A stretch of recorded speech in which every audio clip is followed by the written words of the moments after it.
Hello everyone, కొత్తగా వంట నేర్చుకునే వాళ్ళ కోసం ఈజీగా సాబ్దానా కిచిడి. సో నేను ముందుగా సాబ్దానాన్ని శుభ్రంగా వాష్ చేసి ఒక 10 మినిట్స్ వాటర్లో సోక్ చేసి పెట్టుకున్నాను. ఆ తర్వాత వాటర్ని డ్రైన్ చేసి ఒక 2 to 3 అవర్స్ నానబెట్టుకోవాలి. మిడిల్లో ఒక 45 మినిట్స్ 1 అవర్ కల్లా వాటర్ స్ప్రింకిల్ చేసుకోండి. సాబ్దానా చక్కగా నానిపోతుంది.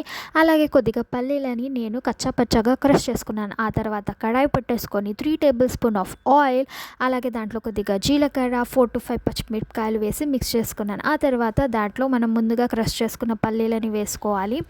అండ్ నానబెట్టుకున్న సాబ్దానాలో మనకి టేస్ట్కి సరిపడా ఉప్పు వేసుకొని మన మిశ్రమంలో యాడ్ చేసుకోవాలి. సాబ్దానాలో తర్వాత ఉప్పు వేస్తే సరిగా మిక్స్ అవ్వదు కాబట్టి నేను ముందుగానే వేసుకున్నాను.